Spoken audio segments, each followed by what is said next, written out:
अम्मा बाद फ़ौज़ु बिल्लाहि मिनश शैतानिर रजीम बिस्मिल्लाहिर रहमानिर रहीम। सुपर डुपर बच्चों, अस्सलाम वालेकुम। आई मोहम्मद उमैर और आज हम चैप्टर नंबर 2 मैथ्स का रिवाइज करने जा रहे हैं। उसकी 3 एक्सरसाइजें आज हमने रिवाइज करनी है। पहली एक्सरसाइज है 2.6 है सिंथेटिक डिवीजन से रिलेटेड। सिंथेटिक डिवीजन में क्या है कि विदाउट एक्चुअल डिवीजन हमने क्या करनी होती है जनाब, डिवीजन करेंगे। सिंथेटिक होता ही मसनूई अंदाज में हम डिवीजन करके देखते हैं। अब देखें इसका क्वेश्चन नंबर 5 मैंने सेलेक्ट किया आपके लिए। ये सवाल अगर आपको समझ आ गया तो पीछे वाले सारे रिवाइज हो जाएंगे। इसमें कोई इतना लंबा चौड़ा फलसफा नहीं है। यहाँ पे देखें क्वेश्चन नंबर 5 की स्टेटमेंट पढ़ते हैं। पहले आपको कहता है use synthetic division to solve if 1 and 3 are the roots of this equation. ये पहले से बता दिया कि इसके रूट्स हैं, यानी अगर हम इसको x-1 से या x-3 से इस इक्वेशन को डिवाइड करेंगे तो आंसर जो है that would be 0, remainder would be 0। Sorry, answer नहीं, क्वेश्चन नहीं, रिमाइंडर वुड बी 0। तो अब हमने ये देखना है कि हमें पता है कि since 1 and 3 are the roots of the equation, इसके रूट्स हैं, तो हमने क्या करना है जी कि सिंथेटिक डिवीजन का तरीका सीखते हैं। पहले तो कि हमने ये करना है कि जो गिवन इक्वेशन है जिसकी हमने डिवीजन करनी है उसके हम ये कोएफिशिएंट्स ले लेंगे। मतलब यहाँ x⁴ का कोएफिशिएंट 1 है तो मैंने 1 लिख लिया। अब यहाँ पे देखें कि आगे x³ है कि नहीं, तो x³ है नहीं तो इसलिए हमने x³ का कोएफिशिएंट की जगह 0 डाल दिया। फिर x² था तो x² का कोएफिशिएंट -10 था, और फिर उसके बाद x नहीं है तो x की जगह 0 डाल दिया। अब x का कोएफिशिएंट 0 डाल दिया और फिर कांस्टेंट टर्म डाल दिया। तो ये हमने सारे कोएफिशिएंट्स लिख लिए और एंड में कांस्टेंट टर्म हमने लिख लिया। अब उसके बाद हमने लिया पहला रूट। पहला रूट क्या है जी 1 के साथ हमने यहाँ इसको डिवाइड करके देखना है। तो यहाँ लिख दिया 1। अब ये वाला 1 एज इट इज नीचे उतर आएगा, जो पहला कोएफिशिएंट है उसका नीचे वैसे उतर आएगा। अब क्या करेंगे, इस रूट को इससे मल्टीप्लाई कर देंगे। तो 1 1 जा 1 हो गया बच्चा। तो इस 1 को हमने यहाँ लिख दिया 0 + 1 1। अब इस 1 को इससे मल्टीप्लाई किया तो फिर क्या आ गया 1 1 जा 1। यही सिलसिला चलता जाएगा। अब ये 1 1 जा 1 आया, 1 को इसके नीचे लिखा, इन दोनों को ऐड किया, -9 आया 10, -10 में से +1 जाएगा -9 आएगा। फिर इसको हम -9 के साथ मल्टीप्लाई करेंगे 1 को, तो ये -9 आ जाएगा, 0 + -9 -9। फिर इस 1 को -9 से मल्टीप्लाई करेंगे तो -9 आएगा, 9 और -9 0। तो आखिरी वाला नंबर जो है रिमाइंडर है। अब यहाँ पे क्योंकि ये उसका रूट है इसलिए रिमाइंडर जो है बच्चों क्या आएगा 0 आएगा। ठीक है जी। अच्छा, तो ये एक डिवीजन खत्म हो गया। जो पहले बाकी के सवाल है वो यहीं तक आप करते हैं और ये बता देते हैं। ये वाला जो है क्वोशंट है, यानी इसकी डिफरेंस इक्वेशन बना देते हैं। यानी ये इसकी डिफरेंस इक्वेशन क्या बनेगी या क्वोशंट इसका क्या बनेगा, x³ + x² -9x -9 is the quotient and the remainder is 0 in this case. अच्छा, अभी क्योंकि हमें बता दिया उसने कि जी 1 और 3 दोनों उसके रूट्स हैं, तो हम सिंथेटिक डिवीजन को फिर दोबारा बजाय इसके कि मैं इसका क्वोशंट निकालता हूं फिर उसकी डिफरेंस उसको फिर दोबारा उसमें से क्या कहते हैं कोएफिशिएंट निकाल के और फिर उसको करता डिवाइड। मैंने यहाँ जैसे बुक में भी यूज किया हुआ है, एग्जाम्पल में भी ऐसे ही है कि हम इसको क्या करते हैं दोबारा इसी जो कोएफिशिएंट्स हैं इनको दोबारा से हम इस 3 के साथ डिवाइड कर देते हैं। तो एक दफा फिर देख लें सिंथेटिक डिवीजन आपकी रिवाइज भी हो जाएगी। इसमें क्या है जी कि ये 1 वैसे का वैसे नीचे आ गया, ये 3 1 जा 3 यहाँ लिखा, इन दोनों को ऐड किया 4। अब इसको 4 को 3 से मल्टीप्लाई किया, 4 से 12 और 9 -9 कितने हो जाएंगे जी 3। अब इस 3 को इस 3 से मल्टीप्लाई किया, 3 3 जा 9, ये +9 और -9, ये इस केस में भी रिमाइंडर 0 आ। ठीक है। तो अब देखें इधर हमें डिफरेंस इक्वेशन लिखनी पड़ेगी क्योंकि हमें इसके दो रूट्स तो पता है। ये बाय क्वाड्रेटिक इक्वेशन है, दो रूट हमने फर्दर मालूम करने थे जिसके लिए हमने ये सारा सिलसिला किया, सिंथेटिक डिवीजन इस्तेमाल कर रहे हैं। अब इसकी डिफरेंस इक्वेशन क्या बनेगी, देखें वो थी पावर 4 तक, तो ये जो इसका आंसर आया था क्यूबिक, और तो ये वाली कौन सी आ जाएगी, स्क्वायर वाली आ जाएगी, यानी क्वाड्रेटिक इक्वेशन में बचेगी। और क्वाड्रेटिक इक्वेशन कैसे बनाएंगे हम, यहाँ लिखेंगे जी इसका क्वेश्चन क्या बन जाएगा, x² + 4x + 3। तो यही मैंने यहाँ लिख दिया, x² + 4x + 3, ये इसकी डिफरेंस इक्वेशन है। अब इस डिफरेंस इक्वेशन को हमारे पास क्वाड्रेटिक इक्वेशन है, क्वाड्रेटिक इक्वेशन को सॉल्व करने के 36 तरीके आपके पास हैं, इसमें से एक फार्मूला भी है। तो लेकिन ये तो बहुत फ्रेंडली सी इक्वेशन है, आसानी से बाय पार्ट्स मेथड से हो जाएगी। तो ये देखें हमें पता है कि जिसका AC क्या आ रहा है, इधर A1 है और C जो है वो 3 है। तो ये 3 1 जा 3 के दो ही डिवाइडर बनते हैं 1 और 3। 1 और 3 हमने यहाँ पर डाल दिए, इन दोनों को ऐड करने से क्या आ जाएगा 4 और उनको मल्टीप्लाई करेंगे तो 3। अब इतने हिस्से में से देखते हैं बेटा कॉमन, इतने हिस्से में से क्या कॉमन आया, x कॉमन आया। जब x कॉमन निकाला तो अंदर क्या बचेगा, x + 3। इतने हिस्से में से 1 कॉमन आता है, तो इसमें से 1 कॉमन लेंगे तो वही x + 3, x + 3 इधर भी है, x + 3 इधर भी है। तो इसका मतलब ये हुआ कि x + 3 कॉमन आ गया। जब x + 3 कॉमन आ गया तो अंदर क्या बचेगा, x + 1 = 0। अब दो नंबर हैं जो मल्टीप्लाई हो रहे हैं, दो वेरिएबल्स मल्टीप्लाई हो रहे हैं, तो फैक्टर्स मल्टीप्लाई हो रहे हैं, तो आंसर क्या आ रहा है 0। आइदर ये वाला 0 है या ये वाला 0 है। तो मैंने कहा either x plus 3 equal to 0, तो x would be equal to -3।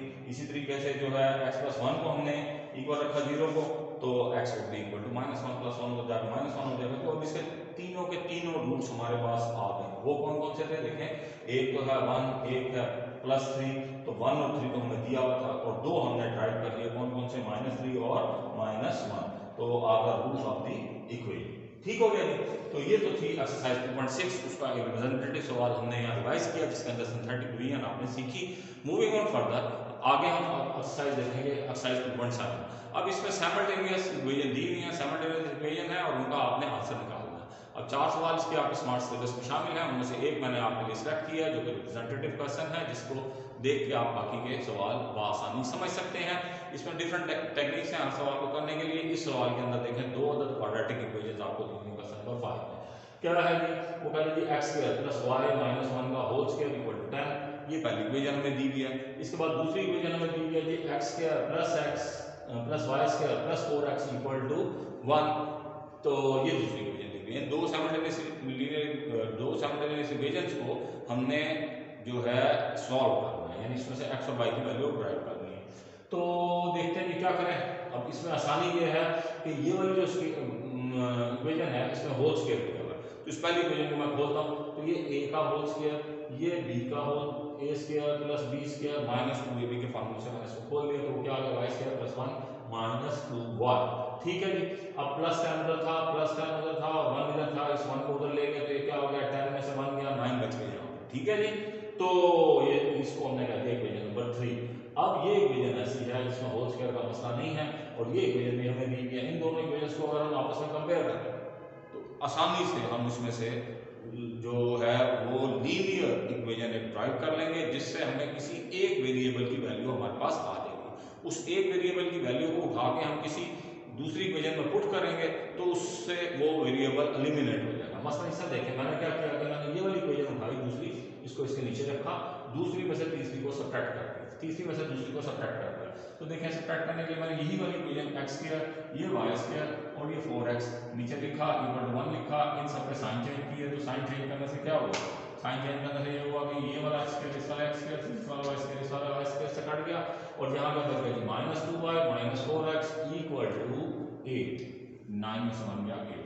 तो ये मेरे पास एक लीनियर इक्वेशन आ गई। अब इस लीनियर इक्वेशन में से किसी एक वेरिएबल की वैल्यू मुझे ड्राइव करनी है। तो एक वेरिएबल की वैल्यू ड्राइव करने के लिए मैं क्या करूंगा कि इधर से -2 मैंने कॉमन ले लिया, वो -2 इधर जाकर डिवाइड हो गया, तो यहाँ पे ये डिवाइड होने से आपस में कटे, तो y इक्वल टू ये y + 2x इक्वल टू -4 आ गया। अब यहाँ से मैं y की वैल्यू आसानी ड्राइव कर सकता हूँ। अगर मैं 2x उधर ले जाऊँ तो वहाँ -4 पहले था बेटा, और ये -2x उधर हो गया, तो ये मेरे पास चौथी इक्वेशन एक आ गई, जो कि एक अदर लीनियर इक्वेशन है जिससे मैंने y की वैल्यू ड्राइव कर ली। अब मेरे पास ये y की वैल्यू आ गई है, इसको मैं किसी एक इक्वेशन में, चाहे पहली में चाहे दूसरी में, किसी एक में पुट करके और उसको x y को एलिमिनेट कर सकता हूँ। तो y को एलिमिनेट करने के बाद मेरे पास x वाली इक्वेशन बच जाएगी। तो मैंने क्या किया कि ये दूसरी इक्वेशन ले ली, ये वाली, इस दूसरी इक्वेशन के अंदर x² + y² + 4x equal to 1 ये इक्वेशन थी। इस इक्वेशन के अंदर मैंने y की जगह पे y की वैल्यू डाल दी, जो कि मैंने इधर ड्राइव की है, जो कि क्या है -4x - 2x, और इसका क्योंकि वहाँ स्क्वायर भी है लिहाजा मैंने यहाँ स्क्वायर भी लिया। तो इसमें आप देखें कि इस इक्वेशन के अंदर से y एलिमिनेट हो गया, y हो गया गुम हो गया। अब y गुम हो गया, तो x के ऊपर बेस करती क्वाड्रेटिक इक्वेशन बन गई। अब ये क्वाड्रेटिक इक्वेशन है तो उसको सॉल्व करना कोई मसला ही नहीं। क्या करेंगे, क्वाड्रेटिक इक्वेशन को सॉल्व करने के लिए हम क्या करते हैं कि जी इसका होल स्क्वायर खोल लेते हैं। अब ये देखें ये -4x और -2x का होल स्क्वायर है। अब इसको खोलते हुए मैंने a + b का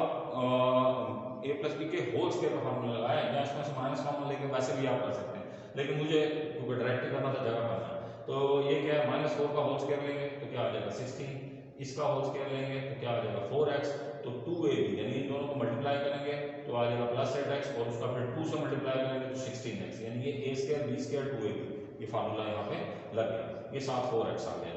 अब इसको मैंने सिंप्लीफाई करना है, तो 8x² ये है, एक 4x के लिए है, तो ये बन गया बच्चे मिलके 5x है।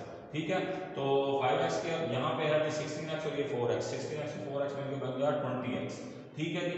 अच्छा जी, 1 को इधर ले आया तो 16 में से 1 जाएगा तो पीछे क्या बच गया 15। ठीक है, अब इस सारी में से, इस क्वाड्रेटिक इक्वेशन में से ये 5 कॉमन आ रहा है, 5 मैंने निकाल दिया कॉमन, तो पीछे क्या चीज बच गई, पीछे बच गई जी x² + 4x + 3, और ये तो वही वाली इक्वेशन आ गई भाई जो अभी हमने सॉल्व की है।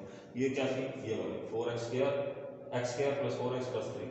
बस ये इक्वेशन है, दोनों सेम आ गई। अब इसको भी सॉल्व करने की सिंपल वही टेक्निक है कि मैं क्या करूँगा, 3 के 2 टुकड़े कर दूंगा, AC 3 आ रहा है तो यहाँ पे क्या आ जाएगा जी 4x और ये के 2 टुकड़े क्या बन जाएंगे 3x और x।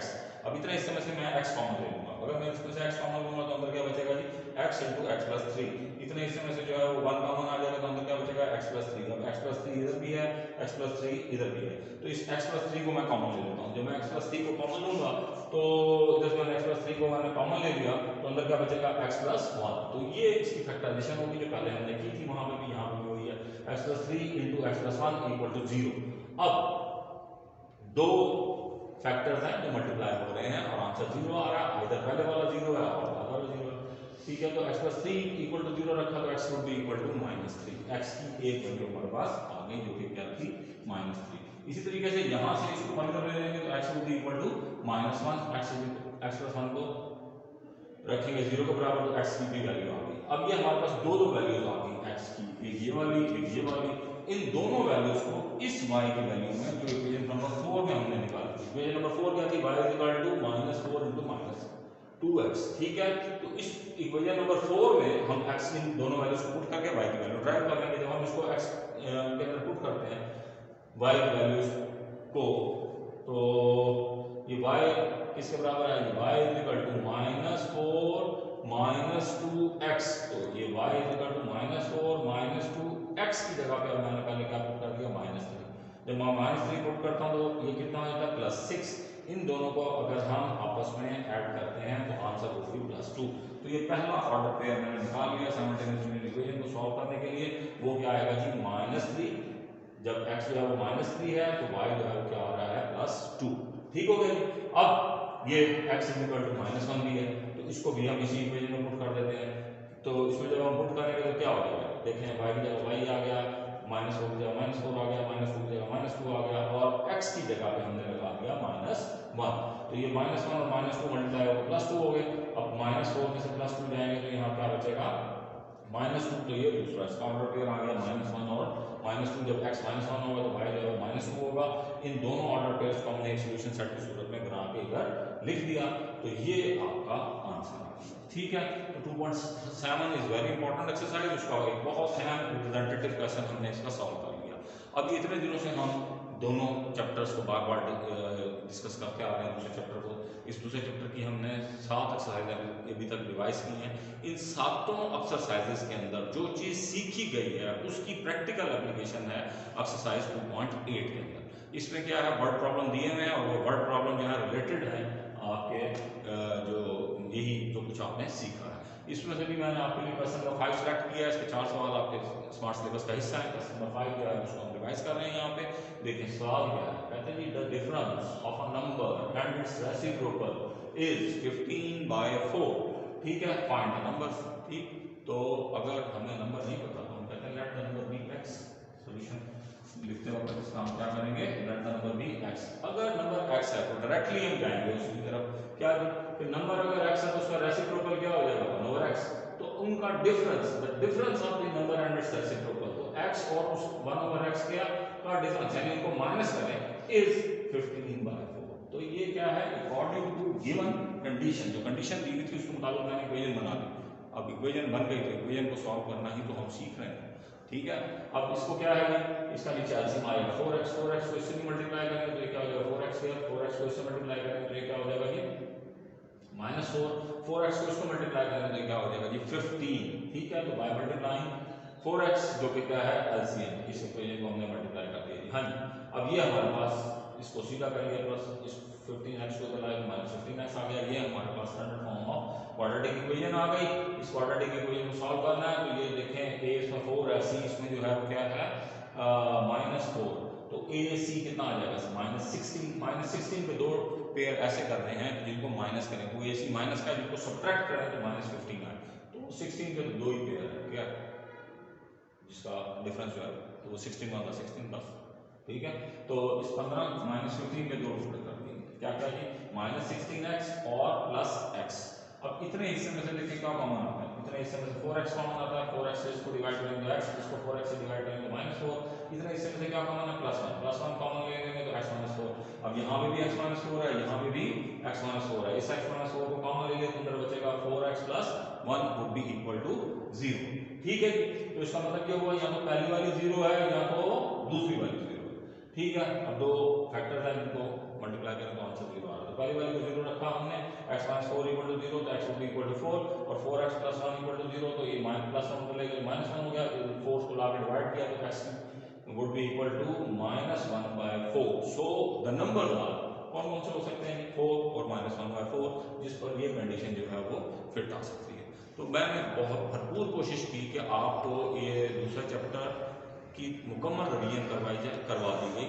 अच्छा, अब इसमें से जो चीज़ें रह गई हैं स्मार्ट सिलेबस के अंदर शामिल हैं वो आपको होमवर्क में है, आपने उसकी प्रैक्टिस करनी है। इसके अलावा आपने ये जो आज के होमवर्क के अंदर आप देखेंगे कि रिव्यू एक्सरसाइज 2 भी शामिल है, उसके एमसीक्यूज हैं, वो निशान आपके पास लगे हुए हैं, आपने किए हुए हैं, उसको अच्छे से कर लेंगे। क्वेश्चन नंबर 2 के चंद सवाल जो हैं, शॉर्ट क्वेश्चन जो हैं वो शामिल हैं उसके अंदर रिवीजन के अंदर, वो भी आपने अच्छे से करने हैं। तो अगर किसी किस्म की मसला हो तो आप मेरे व्हाट्सएप पर मुझसे रब्ता कर सकते हैं। अल्लाह आपका हामी और नासिर हो।